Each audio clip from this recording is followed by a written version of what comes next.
And the reason that conservatives have such a problem with the media that long predates Trump. They act as though conservatives didn't dislike the media until Trump came along and told us to dislike the media. Guys, conservatives have disliked the media for decades. I'm 29 years old, and I cannot remember a time where conservatives were not convinced that the media was well in the pocket of liberals. I don't remember that time. There are older people that do, but I don't remember it. And I've been around for almost 3 decades now.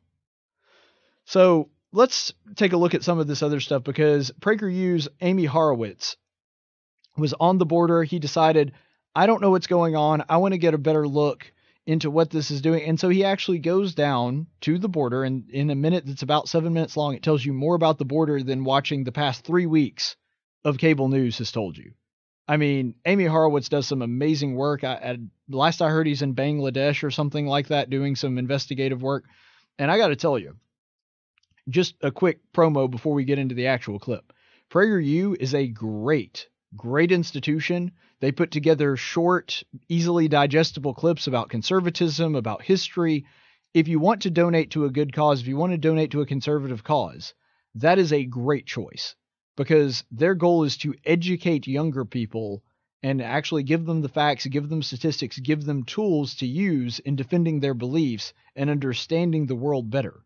So I highly, highly recommend that if you have some money, you want to give it to a conservative cause, you want to give it to somebody that's going to help educate the younger generation on these issues, Prager U is a great way to go with that. And Amy Horowitz showing you exactly why that is the case in this clip, where he goes down to the border and does some investigation of his own. Watch. Despite the framing of the caravan as being full of women and children, the reality on the ground is quite different.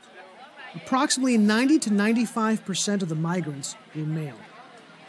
The major narrative being pushed by the press has been that the migrants are leaving Honduras because they are escaping extreme violence and that their lives are under constant threat, setting up the strategy that they would be able to enter the U.S. by asking for asylum. So I started by asking them a simple question. Why are you coming to America? ¿Por qué quieres irte a Estados Unidos? Bueno, voy buscando una mejor vida económica. Venir a trabajar aquí a Estados Unidos. A ver si podemos trabajar allá, porque en Honduras no hay trabajo. Pues buscando una vida mejor, porque en Honduras no hay trabajo. Por trabajos. Y vengo a trabajar porque quiero ir a terminar mis estudios allá. Terminar estudios en mi caso. Come on, don't you just want to meet Caitlyn Jenner? Ah, ya más mujer. Right, so pretty sure Caitlyn Jenner doesn't qualify you for asylum status, but nonetheless, you look at what was talked about in that particular video. He's saying that was 90 to 95% young men. He's saying these are being billed as people that are asylum seekers that are fleeing political persecution or something of that nature, and they're all pregnant women and children. And he's looking through the crowd. He's like, nah, this is at least 90, maybe 95% young men. And you look at the people that he interviewed, that was the case. But I know what you may be thinking here.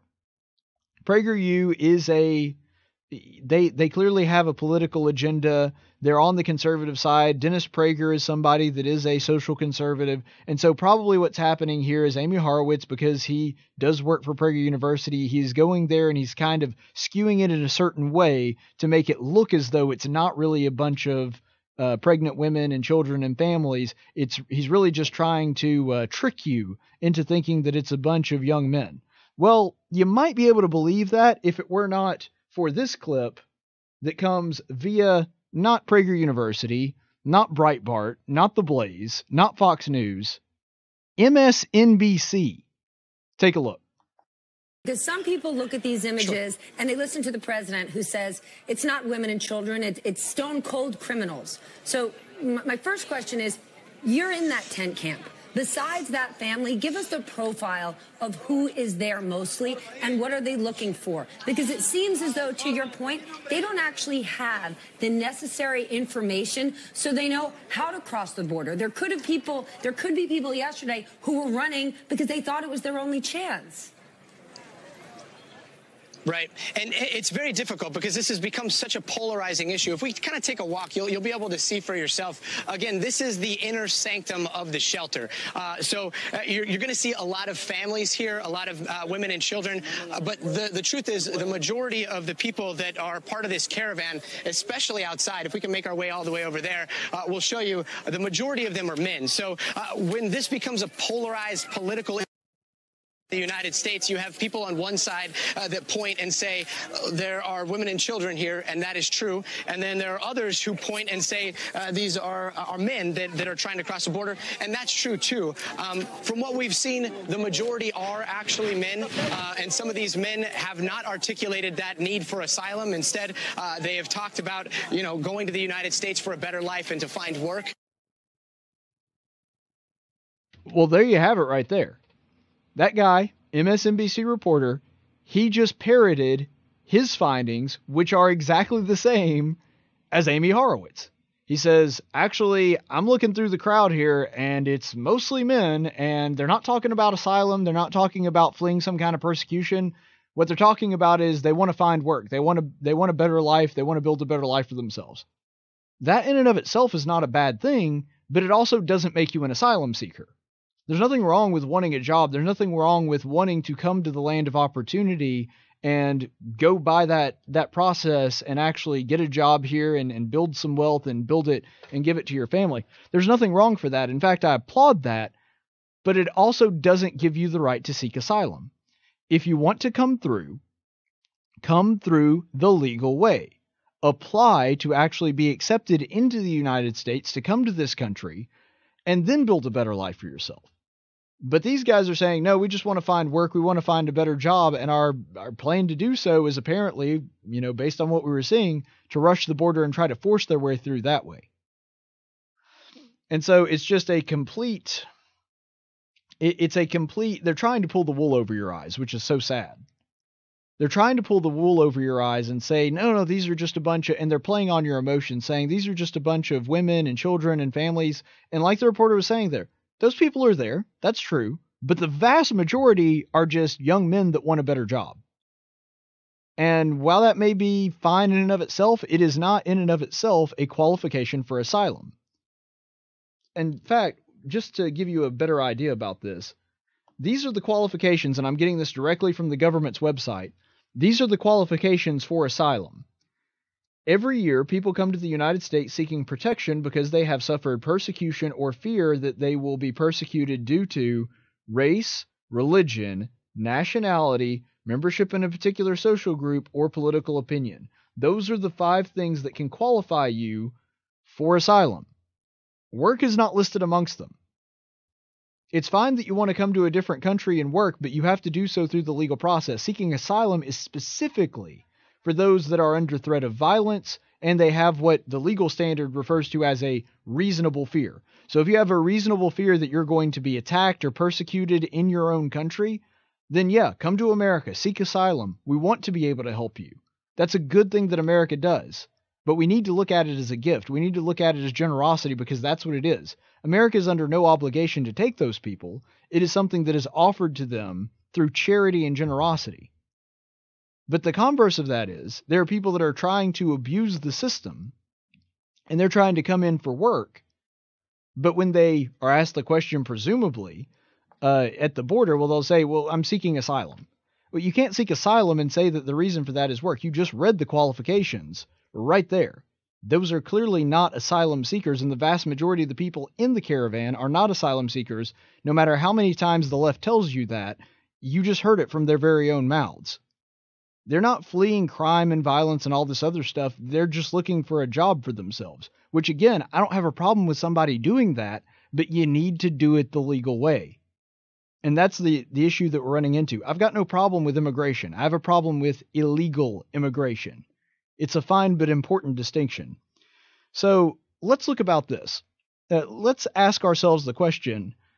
Clearly, we saw by that video, moving a group of people that large takes a lot of resources, lots of food, lots of water, lots of medical care.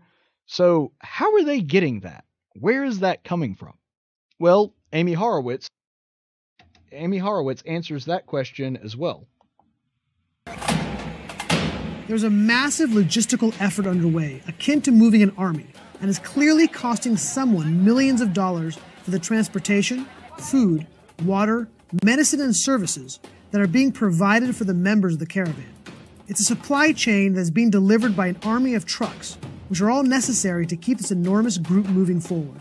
This is a truck actually carrying generic Gatorade. It's got electrolytes. The Mexican government also seems to be sending police to escort the dozens of buses and trucks that are ferrying the migrants and supplies along the route to the next destination. Ever present among the thousands of migrants are workers of Pueblos Sin Fronteras, clad in black t-shirts and colored vests. Pueblos Sin Fronteras means people without borders. They are the ones that seem to be most involved in organizing and mobilizing this caravan. The organization, as the name implies, is looking to create a world without borders, which seems to be one of the reasons why they organized this caravan in the first place, to flout American sovereignty. Many of the Frontera workers have a very interesting perspective on the United States, particularly since they're trying to move all these migrants into our country. Estados Unidos para mí no es nada, ya pues, porque Estados Unidos ya hay mucho racismo para nosotros de Honduras. This is one of the organizers on the ground with Pueblos Sin Fronteras, and she explains how they help the migrants game the U.S. immigration system. We're working on collaborating with a lot of organizations to do large-scale legal orientation so people understand their options for refugee and humanitarian protection here in Mexico, as well as their rights to request asylum in the States and provide mass presentations about Know Your Rights. They call them Know Your Rights presentations, like to bring people together and make sure they understand that they can organize and they can fight for their rights. Are you helping them on how to speak to reporters? And training folks on how to deal with press. So like I was telling Fox News here, it's like asking really scary questions. They made a kind of unsafe environment? Yeah, of course.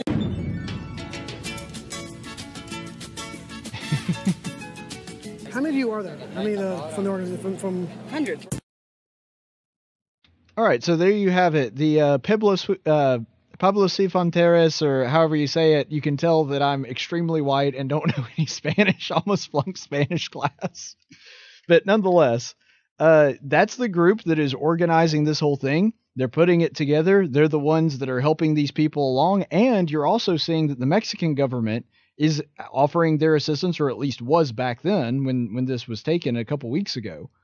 They were helping escort buses and escort the migration up north, which I was saying. Originally, Mexico's plan, the reason they let them through the border, the reason that all this took place, is because Mexico was thinking, we'll just let them pass them along to America, and then they're America's problem, and we don't have to deal with them anymore.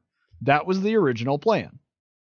Now, obviously, that plan didn't go as according to their original intentions, but the point is that was the original plan. Mexico had no intention of taking care of these people, and so they didn't really have a problem with them, and they were trying to get them to the American border as quickly as possible, giving them police escorts to do so.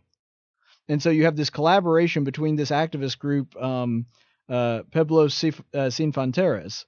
And just so you understand exactly what's going on with all these trucks and buses and food and medical supplies and medical care, if you want to find out who they are, all you do is follow the money. So this is the same group that organized the April Caravan. You know that caravan that happened back in April? The one, it was smaller, but it did take place and it caused a stir, and we kind of had the same conversation about asylum status and refugees and all that other stuff. When they got to the border down here, that was a test run.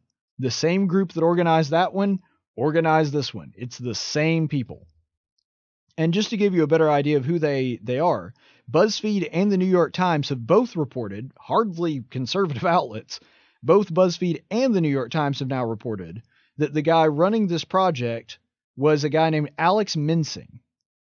They're the ones that are reporting that he's the project organizer for this whole thing. He's overseeing Pueblos Sin Fronteras and their project on this. He also works for a group known as CARA.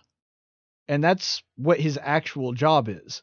So CARA is funded largely by two organizations, the American Immigration Council and the Catholic Legal Immigration Network. These are both wildly pro-amnesty groups. They're groups that have called for basically the abolition of borders entirely, and for us to all just be one world government. I mean, some of their ideas are really, really radical. But if you're looking at that, let's see, both pro-amnesty groups and an organization like this obviously has to have a lot of funding to be able to put all this together, to be able to put together all these trucks and this supply chain. Like Amy Horowitz said, it's basically like an army. When you have an army, you have to have a supply chain, you have to have cooks, you have to have medical supplies, you have to have people running the food back and forth, and it is kind of like moving an army. Well, obviously that money is coming from somewhere. Where's it coming from? Well, guess what? One of the biggest donators to these two groups, the American Immigration Council and the Catholic Legal Immigration Network, is George Soros. Now, you'll remember, and Brother AJ actually talked to me about this weeks ago, and he said that George Soros was the one funding it, and I said, well, there's no evidence for that yet. Believe me, it wouldn't surprise me at all. In fact, I'm pretty certain that he is funding it at least in some way, but I can't prove that yet. Well, guess what? Now we can prove it. Now that we know that that's the group that's organizing it, now we absolutely can prove it. Because if you go back, those two organizations that fund this whole thing, they've both gotten very big checks from George Soros. George Soros was given about $970,000 to the Catholic Legal Immigration Network, so just barely under $1 million. And he also gave the American Immigration Council $350,000 with two separate checks.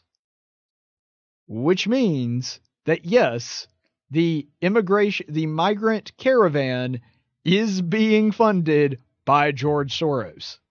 It took us a while to finally find it, but yes, Soros money is going directly to them through one of his networks. Two of his networks, actually. Two of the ones that he donates to. So, yes, absolutely. Again, conservatives have gotten every single thing about this caravan that they have predicted so far right, including who's funding it. So, that being said, conservatives have just been batting 1,000 on this thing the whole thing. Now, I could pretend that I'm shocked here, but I'm really not. You knew it. I knew it. We all knew that eventually this money trail was going to lead back to George Soros. It already led back to Beto O'Rourke at one point, and now it's leading back to George Soros too. So once again, conservatives have been right on every single aspect of this particular issue. Let's go ahead and look at one last clip. We've got one last clip here. Amy Horowitz on the trail with the caravan. America also has very generous benefits for people who live in America. Is that something you want to take advantage of as well? Así es. Sí, claro que sí, para poder salir adelante por medio de esos beneficios. Pues bueno, me lo traje a él y al niño, pero el niño me ha dado problema porque ha desmayado. Do you think that your son can have better treatment in the United States as opposed to Honduras? Pues esa es la confianza que tenemos en Dios. There are probably several billion people in the world who are seeking a better life. Do these migrants think that all of them should be allowed to enter the U.S.? Should America let in anybody who wants to come in? Es la idea y es lo que nosotros queremos. Porque todos venimos con necesidad. Pues la verdad sí. Pues la verdad que sí. Pues claro que sí. Porque va mucha gente necesitada. Y va huyendo por el motivo de nuestro país. Well, there you have it, straight out of the horse's mouth. They believe that anybody that shows up to the United States should just be taken, no questions asked. And it's because they have lots of needs. Well, our people have needs. Everybody in the world has needs.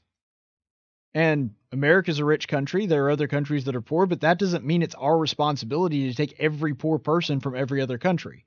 Because if that were to take place, America would become their country. You cannot import massive quantities of poor people into a rich country without that country also becoming poor. You cannot move large swaths of people at one time to a new place and expect that place to not start resembling the old place at least to some degree. It is much easier to pull people down than it is to pick them up.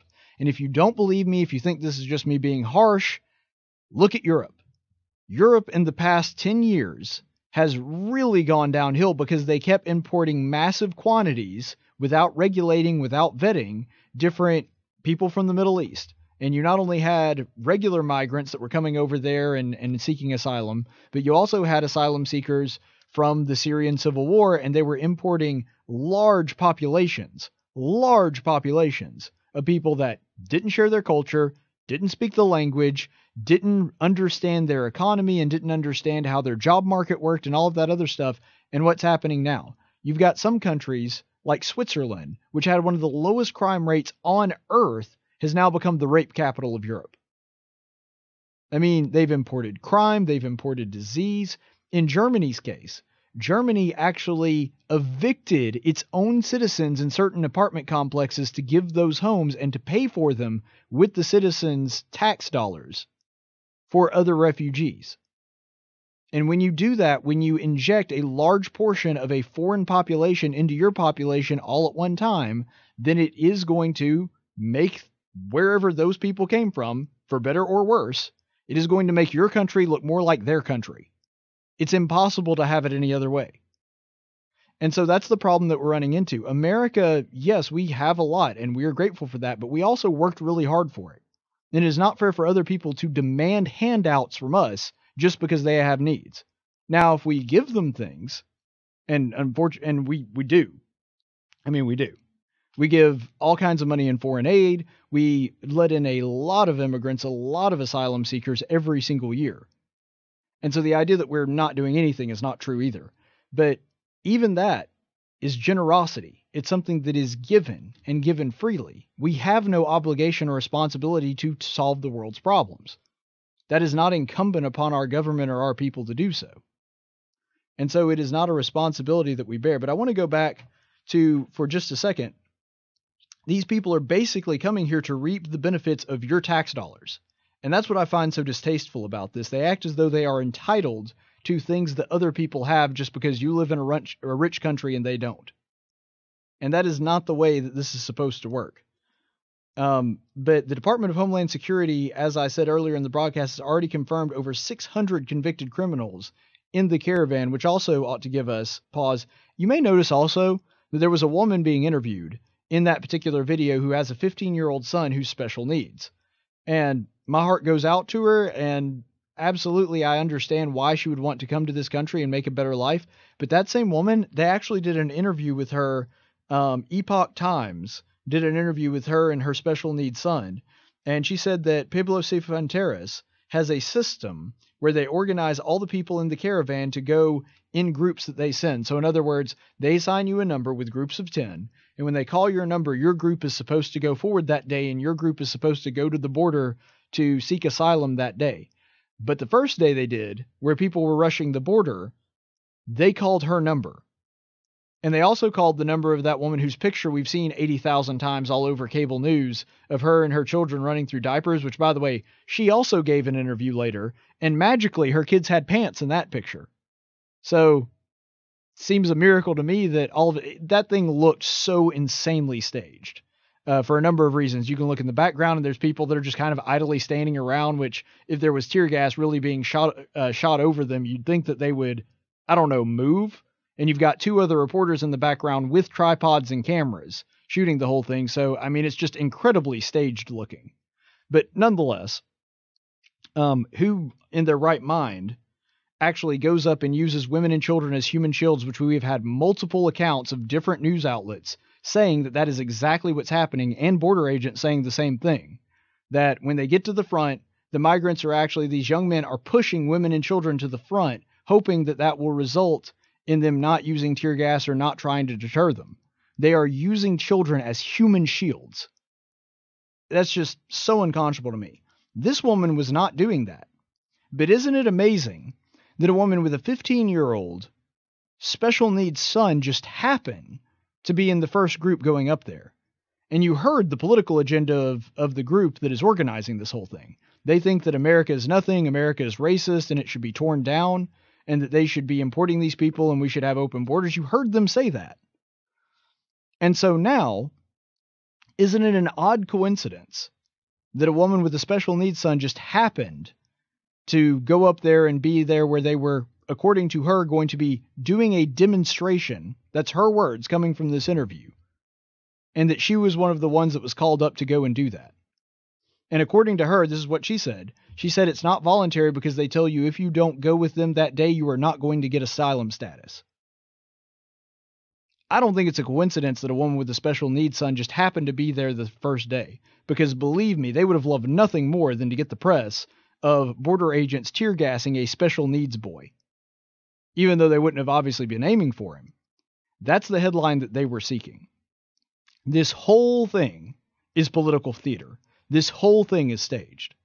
These people are specifically manipulating and using these poor people, using them as pawns to push a political narrative. And it absolutely makes me sick.